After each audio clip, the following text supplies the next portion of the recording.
We're in this conversation right here, if you're just joining us, called An Introduction to Love. And what we're doing essentially is we're walking through a particular letter that Father Richard Rohr says is a literary masterpiece, all right?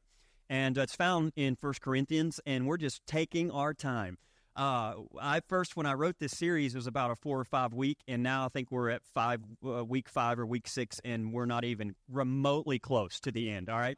And we're going to roll with it because what better thing to talk about than the way of love, right?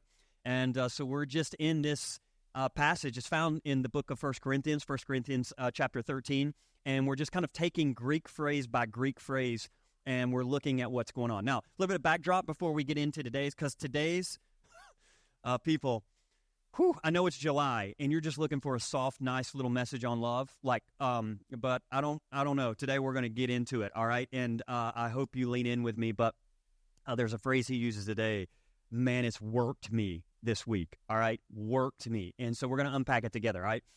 But a little background so you kind of know what's happening. Paul started this church in Corinth around 51 Common Era, and then around 55 is the time in which he wrote this letter. And if you've ever read 1 Corinthians, you know they're fighting over just about everything you could imagine. I mean, we could go on and on. The Eucharist, table, Lord's Supper, they're fighting about who gets where and that. There are lawsuits flying around. So the church is only about 5 years old. Obviously, it's off to a great start. You know what I mean? And it's not going well. And so Paul is like, I got to address some things. And so he writes a letter. And as I'm told, in the first century, they write these letters, and then someone will stand up and they'll read the letters. So imagine a letter from Paul. They're fighting over the different leadership styles at the church, too. There's a whole passage where Paul addresses, some of you are like, I'm team Apollos. Some of you are like, I'm team Paul. Some of you are like, I'm team Cephas. And then there's a group that's like, I'm team Jesus. There's all these like attachments in this division. And Paul's like, you're 5 years old, and you cannot even get along in the same space. I need to talk to you about something. And so Paul writes this letter, and right in the heart of like an extended riff is chapter 13, where I think Paul gives us some of his best writing, all right? And here's what he writes. If you've been around, you know the first part of this. You could probably quote it. And I hope you can. I hope it's ingrained in your psyche, all right? This is 1 Corinthians 13, verse 1. If I speak in the tongues of humans and of angels, but do not have love, I am a noisy gong or a clanging cymbal. And if I have prophetic powers and understand all mysteries and all knowledge, and if I have all faith so as to remove mountains, but I don't have love, I am nothing. If I give away all my possessions, and if I hand over my body so that I may boast, but do not have love, I gain nothing. Let's pause here. All right? Paul is saying the depth of your spirituality, Corinth, can be measured. The measuring stick, love. How well do you love your neighbor? How well do you love your enemy? This is the measuring stick. So we just pause here. We've already talked about this. But anyone who says, I'm a deeply spiritual person, first of all, red flag, red flag, red flag. Because if you're a deeply spiritual person or a, quote, good Christian, you won't have to walk around telling everybody you are. Do you understand that, right? Are we preaching already this morning? How are we feeling, right? If you have to put in your profile online that you are a follower of Jesus, there is a chance, there is a reason you have to do that, all right? Because people aren't aware that you are, right? Paul is just saying the depth of your spirituality isn't as complex as you might think. It's actually really simple, but yet really difficult. How well do you love? And so our brother Shane Claiborne said it like this. He said, when our theology gets in the way of loving our neighbor, it's time to rethink our theology. So Paul's just going at it. And then he shifts.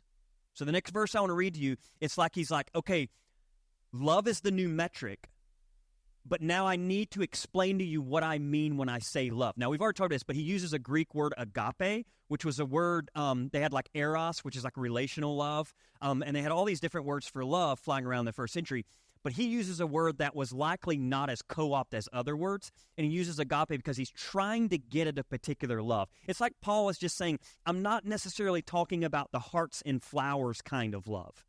I'm talking about a cosmic love, a deep and vast, powerful, transforming force called love.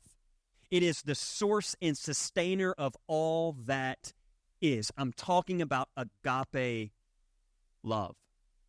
And so he begins to try to put these descriptors with it. And so we walk through these. Love is patient. Love is kind. Love is not envious or boastful or arrogant or rude. It does not insist on its own way. Love is not irritable. God, that's one I don't like. Like if we're going to take some scriptures out, you know what I mean? Just like, I don't know, let's just cut that word. Love is not irritable. Just a question, any of you been irritable this week? Yeah. And then here's the one that I want to read today, okay? We're not going to be long. Here it is. And this one, God, here we go. It keeps no record of wrongs. You already feel it? Mm-hmm. You already feel it? Yeah. I'm not hearing amens. I'm hearing, uh-oh. Uh-oh. Yeah, I know. You know whoever was reading this in the first century. I mean, you know the church is all in an uproar. They can't agree on anything. Like, it's letters from Paul, and there's probably the Paul crowd's like, yeah, we knew Paul would. And then he gets something that says, love keeps no record of wrongs. By the way, in the context of a church where lawsuits are flying. I mean, you know the guy reading is like, don't kill the messenger. I'm just here to report. All right, let's talk about this for a minute. Love keeps no record of wrong. Now, the word Paul uses here is a form of, or is from the world of accounting, all right? So when you hear love keeps no record of wrongs, think ledger or bookkeeping, all right? In the Greek, the actual phrase that's used here means to reckon, count, compute, calculate, count over, or weigh the actions.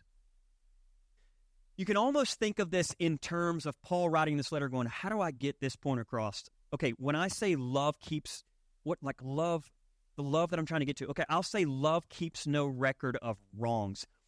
He's almost giving like an actual metaphor, a little bit of I need to show you what I mean. So I'm going to use some ledger accountant language to help you see what I'm trying to get at when I talk about love. And here's what I want you to understand. Like an accountant calculates, keeps tracks of all the debt, who owes you, who you owe. That's the language I want to use. And what I want you to know about love is that love doesn't do that. Love doesn't keep a record of wrongs. Now, let's talk about it in the context of taxes for a minute, all right? We just finished the second quarter. There's an under business side to an organization like this. And so just this week, I got off the phone with our accountant who runs all our finances, and we literally went through the whole second quarter. And what does he have to do? He has to reconcile all the accounts, right? And so he sends me a piece of paper. You're probably not familiar with this, or probably are familiar with this, but it's a P&L, right? Profit and loss. And 9 times out of 10, it's a loss. You know what I'm talking about? But occasionally, you'll get one, and you're like, oh, look at that. We're in profit, right? Okay. And what he does is he takes every transaction, and he reconciles the transaction, right?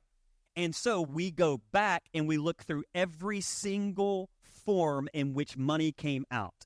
And we say, where was this go? All right, put it in the right proper category. Check. So we have a list of categories, and they're all numbered. So item 634568, line item, okay, we bought a donut for the kids' building, so that has to go somewhere. So where do we place that one? Let's place that one right there. Oh, Lauren, yes, kids, yep, that's it. Boom, right there, all right? And then we have a budget. Check that out. So then we know if Lauren's bought too many donuts or not enough. You know what I'm talking about? So we're like, Lauren, we're a little over budget. We're about 96 cents over budget. We're going to have to back off a little bit of Dunkin' Donuts, all right? Just a notch, all right? That's how it works. Same in your house, right? At some point, you reconcile. Now, back in the day, before we got into like the digital world, which I'm going to talk about in just a minute, back in the day, you would have to reconcile your own checkbook. Do you remember this? Are you of age? Do you know what I'm talking about? Let me just ask you this. Does anyone remember the world before the digital world happened? Okay. Are you familiar with checkbooks? Are you familiar with, and this is how old I am. Now some of you are older, you're like, kid, you're a child, all right? First of all, I'm 43 years old, all right? I'm a grown man, all right? But I am so old, I was born in the 1900s, check this out, when we had checkbooks, and my parents taught me this. I remember opening up my first account, my dad took me down to get my first credit card at the local bank, and because he was like, got to build your credit, son, this is how it works. I'm like, all right. And they took me down, and they gave me a $500 spending limit. Do you know how much money that is for a young guy? I'm like, $500. You better believe I maxed that thing out in 5 minutes, right? Well, here's the thing. They gave me a checkbook. And in the checkbook back in the day, I don't know if you know this, but some of you know what I'm talking about, but you would flip and you would write everything that you wrote a check for up in the little line item, and then you would have your budget. And then you'd have to take a calculator and figure out, I just wrote a check for $5.67, and then you would have to, and then you'd keep a ledger to make sure, okay, do I have the proper balance in the account? Where am I at? The fact that we all had to do that as humans, it's amazing we're all still here and alive.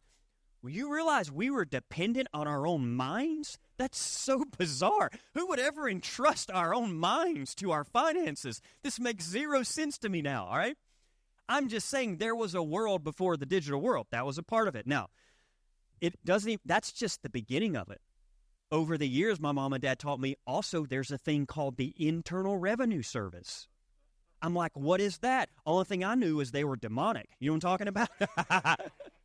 They're like, just be on their good side, all right? They work for the Antichrist. And so we had IRS, and they're like, you gotta pay taxes. I'm like, what's taxes? When you're a kid, you're learning all this stuff. You're like, taxes. And so I was like, okay, well, what do you do? And they're like, you need to keep up with your expenses. When you travel somewhere, long before the digital world, I had an atlas. You know what an atlas is?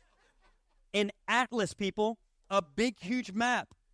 We used to go on family vacations, a big, huge map, and we would highlight the route. And you better hope the roads had not changed. Do you know what I'm talking about? Wait a minute, we bumped into 26. There is no 26 on this map. You can't download a new map. You have what you have. And then, of course, we evolved into MapQuest, where you print out each individual directions. And so I kind of grew up in the MapQuest days, and I remember early on Garmin. Do you remember Garmin's?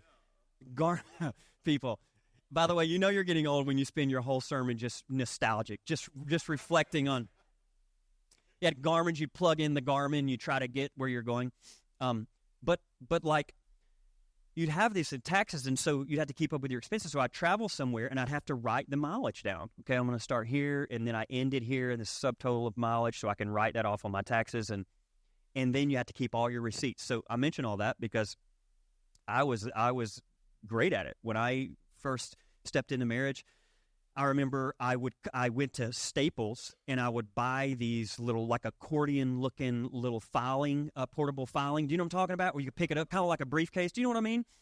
And every receipt, my wallet would be stacked with receipts by the end of the week because I would keep them all. Then I would go and meticulously place them in different sections within the file, right? So it'd be like travel expenses, set that receipt in there. Be like meals, set that receipt in there. But all these, and over the course of years, long before the digital world, they started stacking up. And my people always told me you need to wait about 7 years. Y'all ever heard this? 7 years? Because the IRS could come at year 6. Do you know what I'm talking about? IRS not going to do it at year 6. Like, you don't have year 7? I don't. Off to jail, my friend, right? And so it's like, got to have 7 years. Well, over the years, when we started moving into the digital world, I just totally forgot that I had for years stacked up these filing cabinets, and my father-in-law called recently, and he was cleaning out his basement. He said, Cody, you're going to need to come over here. Like, what's going on? I open up the door, and y'all, I didn't even know this, but I apparently was using his basement to store all my receipts. I had those little filing cabinets. I can't even begin to tell you. I mean, well into 100 plus, stacked on top of each other of receipts from, I mean, decades of receipts, like just all in. He's like, what are we going to do with this? I'm like, don't touch them. The IRS could call. And eventually, I had to just like, Cody, that's from 18 years ago. I think you're fine. So, one by one, we took these boxes to the dump and we threw them out. All right? Now, I mention all that to you because here's what I think Paul is getting at a little bit here.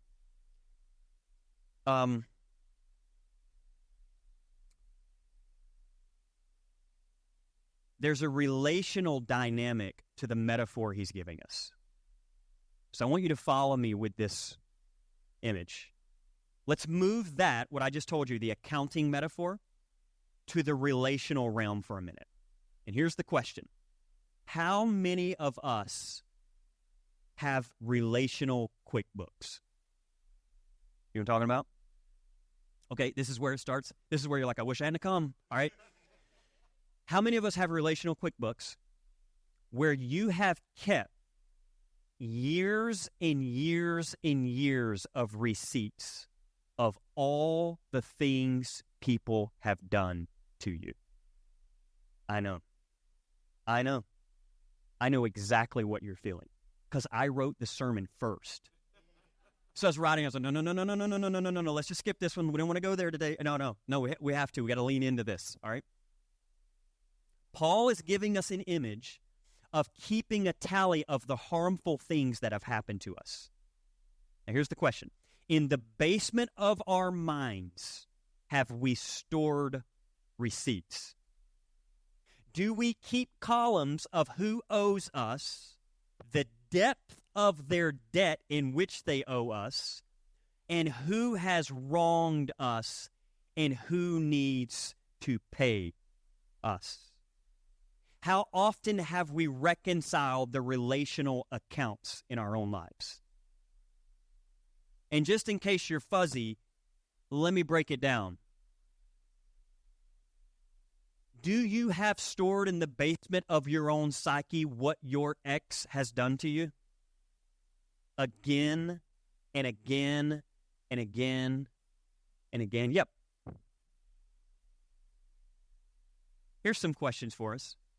Do you know someone who every time their name is mentioned, it is followed by what wrongs that person has done?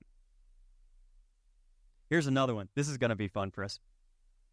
Have you ever been in an argument and knew the only way to win was to bring up the list of wrongs they've done? Anyone married? Have you ever found yourself on the losing end of an argument and you're like, I'm losing.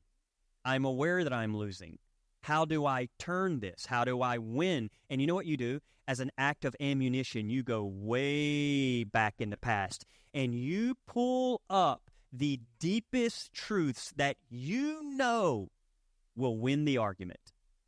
And turns out you have, isn't it interesting? We can't hardly remember. If I asked you right now, give me 6 phone numbers, you'd be like, I only know one, mine.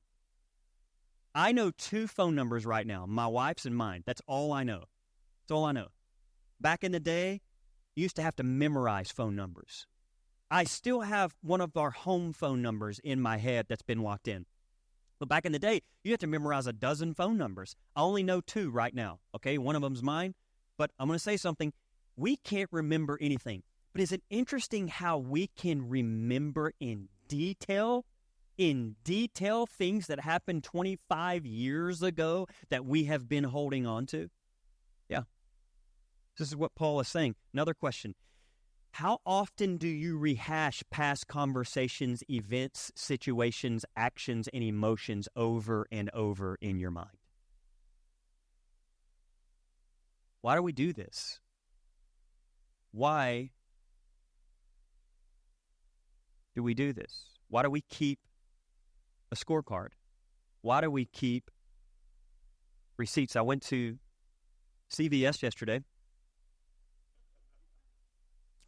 I think we talked about this recently, but I went yesterday because I was like, I got to pick up a few items. And by a few, it was one thing.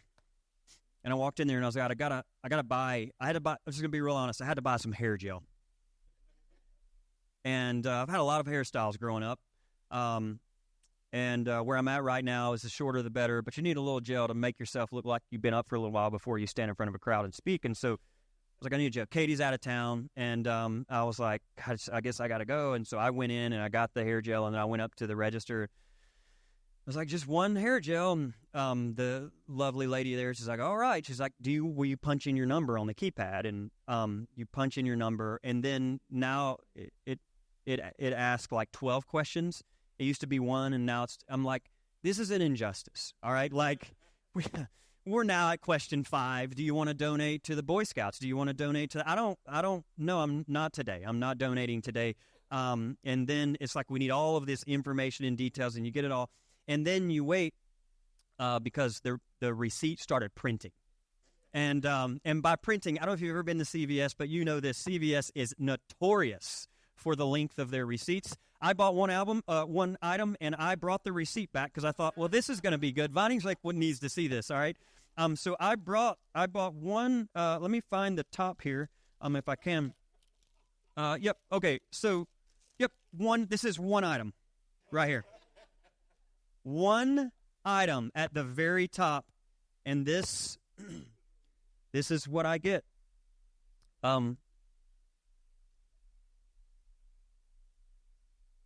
I wonder, like, relationally speaking, like, how many of these do you have out? And how long is your list? And isn't it interesting? You have the date, the time, exactly what they did to you, how they failed you, how they hurt you, how they wanted you, how messed up they are. And you have a track record, so much so that you're like, let them come at me. Let them come at me, because I have receipts. I have enough to put them down. All right?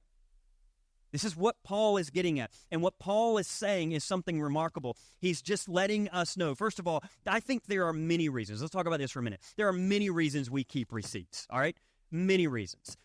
I'll give you a couple of them, and this is from my own experience. First, it could be that we hang on to receipts as a way of trying to get away with our own behavior.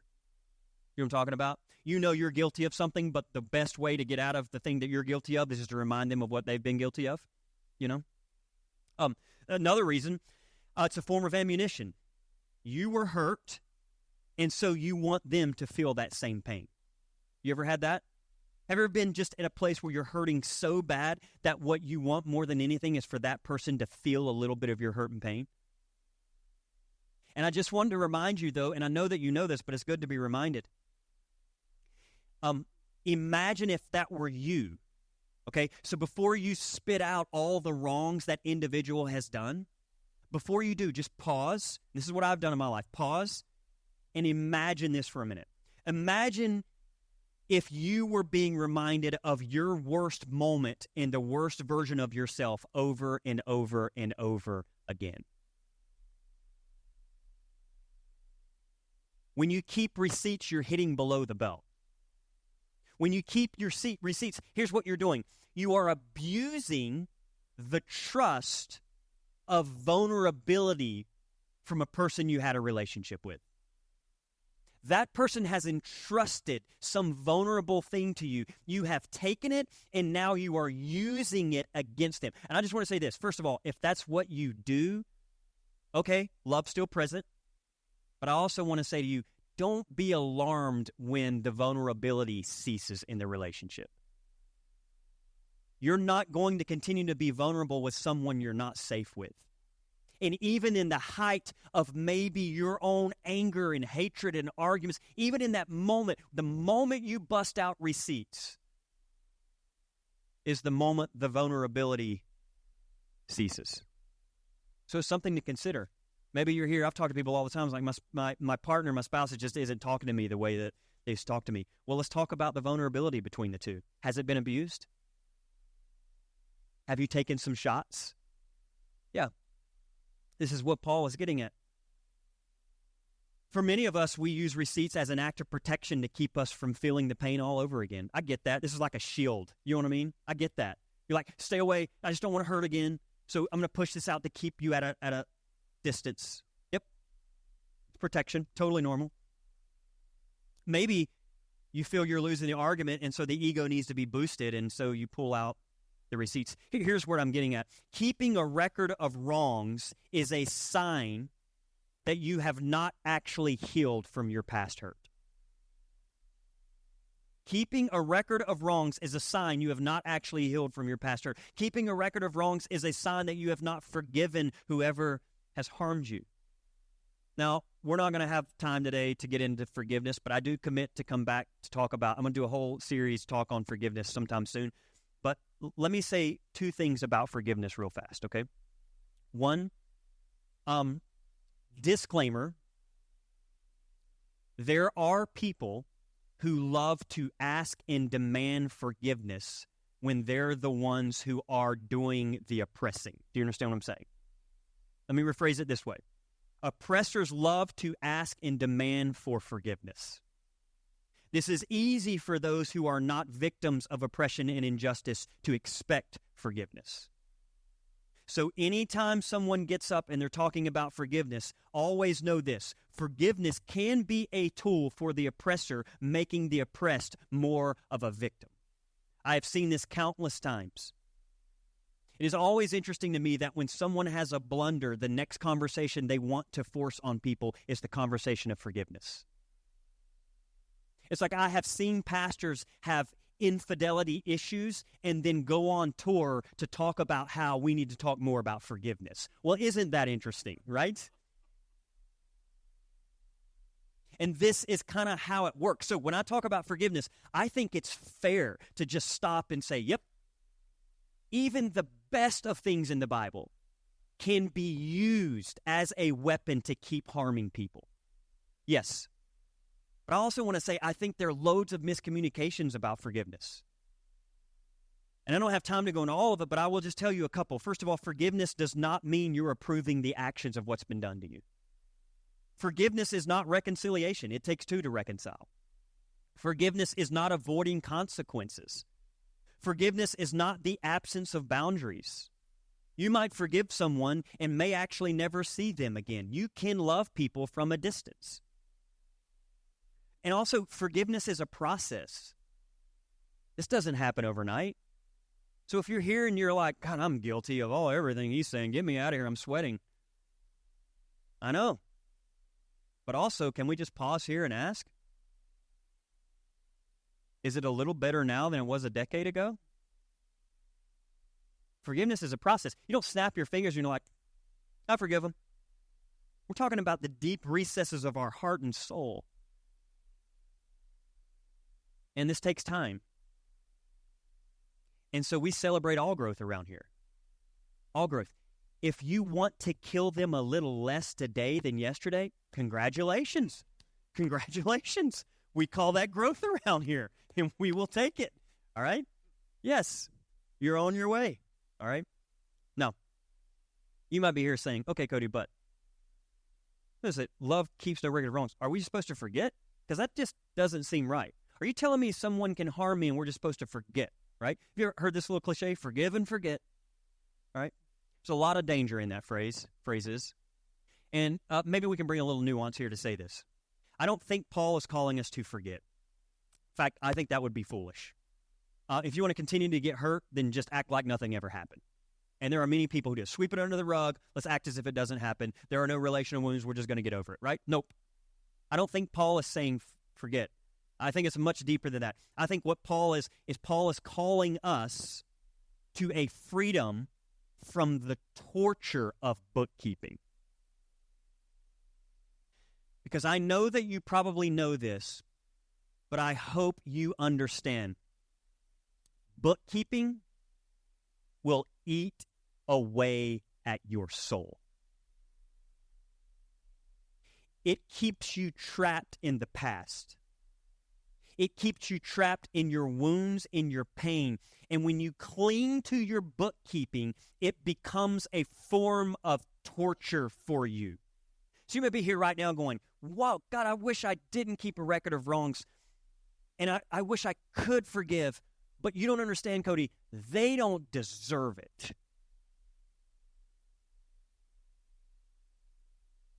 Can I say to you, you're right? Maybe you are. Maybe they don't deserve it. You're going, the last person I'm going to forgive is that person because they don't deserve it. They haven't apologized. And I'm going to wait until they do. You might be waiting forever. They may never apologize. Here's what I would say. We don't forgive people because they deserve it. We okay? We don't forgive people because they deserve it. You're like, they don't deserve forgiveness. Of course they don't deserve it. What if we gave them what they didn't deserve? What if we gave them what they didn't deserve? Now I would pause here. What if you've been given what you don't deserve? Well, who is preaching sermons now, all right? What if the whole concept of the kingdom of God is that you have been given a grace that you don't deserve? And what if we are called as conduits just to let that love flow right through us? And what if we could give others what they don't deserve in the same way we've been giving what we don't deserve? And so I say to you, look at what this bookkeeping does inside of you. And I want to tell you, you don't have to be in bondage to that bitterness anymore. Maya Angelou said this, forgiveness is one of the greatest gifts you can give to yourself. You know what I'm saying? It isn't even about them. I'm telling you, forgiveness is about you, and you don't have to live in bondage. You can be liberated. You can be set free. Your soul can be healed and clean, and I'm telling you, forgiveness is that path. So the torture of keeping all these books and rehashing the wound over and over again, what if I told you right in the recesses of all of that you could be set free and liberated from that? I mean, I don't know about you, but I'm the first one to go, sign me up for that. I want to be set free from that. And it's just a reminder that the kind of love that Paul is talking about here is fierce. Fierce.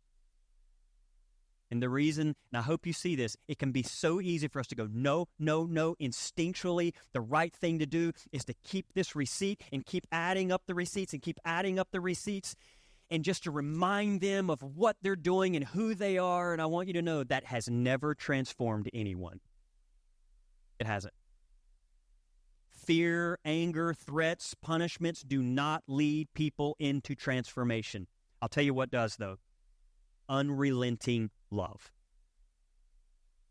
And I know this from experience. Unrelenting, unconditional, transformative, fierce love that continually loves in the midst of all the stuff. I'm telling you, it pierces through the toughest of barriers. It knocks down the mightiest of egos. It can shatter the strongest of addictions. I'm telling you, this is what Paul is getting at. And we can choose to believe this, or we can choose to resort to other ways. But at the end of the day, for all of us, it's like the whole biblical narrative keeps pointing towards which path are you going to believe? Because there is a powerful force, and it can transform a world. But it is a narrow road, and few can take it. Okay, we good? We did well. People, I don't want to get excited because I'm not closing just yet. But it's 12:06. We did well. All right, we're going to close right here. Let me just close with this. I'll close with this statement.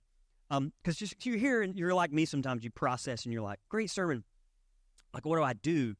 I don't know what to do. So do I need to go down to my basement, clear out? Maybe you need to start there. If you still have all these, maybe you need to. But some of you, like, you got the metaphor. So relationally speaking, you're like, where do I go? What do I do? Because I have like a list of, God, it's just in me. Well, first of all, we're connected with Summit's Edge here. I can't stress to you enough the value of having a therapist in your life. I can't stress to you enough the value of meeting with someone and start working through your own internal universe, your own inner being, and maybe start opening up some of those receipts. And maybe you do. Just need to kind of get it out. You know what I mean? And I always recommend get it on paper. Get it on paper. Start writing it out. Get it on paper. And then look over it, all of it.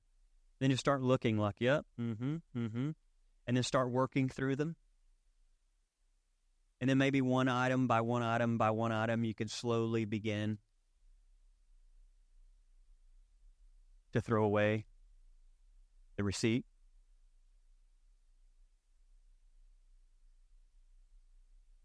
I'll tell you what we're not talking about today. Maybe if you're here and you're like, I got it. I need to do better. I always appreciated that sentiment following a sermon, but it always rubbed me the wrong way. I hope you don't come to Vinings Lake and we add on another thing that you have to do. Thanks for the gift this morning, Pastor. Just need to do better at loving people. I don't think love's ever asked you to do better at loving people. That's not how love works. Remember, love is patient, love is kind. Love doesn't insist on its own way. Love steps right in whatever mess it is you're in right now, and it is just doing what love does. It loves. It's fully present in the moment, accepting you right exactly as you are in all your messiness. Love is there. And so it's not that you need to do better bookkeeping, because some of you are here and you're like, got it, Pastor, I'm going to do better on my bookkeeping. No. Or I love this one. I heard you, Paul, loud and clear. I'm going to be a little bit more of a compassionate accounting. No. Or I just need to be a better person of grace. So I'm going to be like, I'm going to keep my books, but I'm just going to insert, because there's some people that owe me a lot, so I'll clean their debt.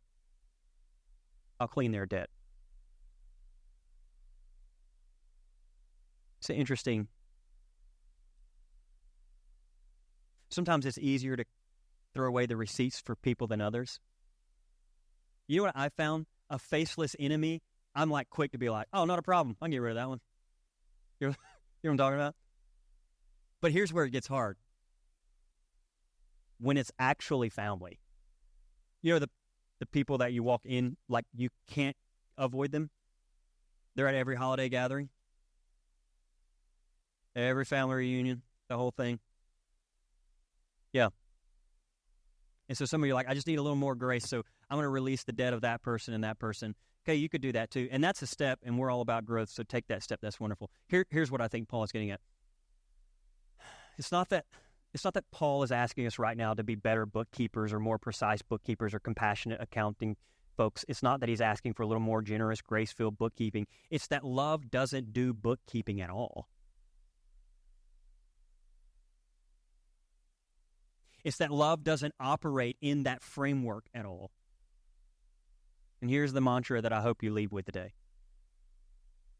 Love doesn't play that game. Love doesn't keep score. And friends, I don't know how to tell you this. That's good news for all of us. All of us. Aren't you grateful love's not keeping a record of your wrongs? Because I would sure hate to meet love face to face and them like, hey, Pastor, where should we start? Where should we start? Oh, please no, tell me that's not a record of wrongs. Please no. Yeah, you know how good that feels? Why do we insist on having it the other way? And so here's the mantra. Love doesn't play that game. Drop your scorecard. Love doesn't play that game. You're torn up in misery from trying to keep a record and just rehashing it over. Hands off.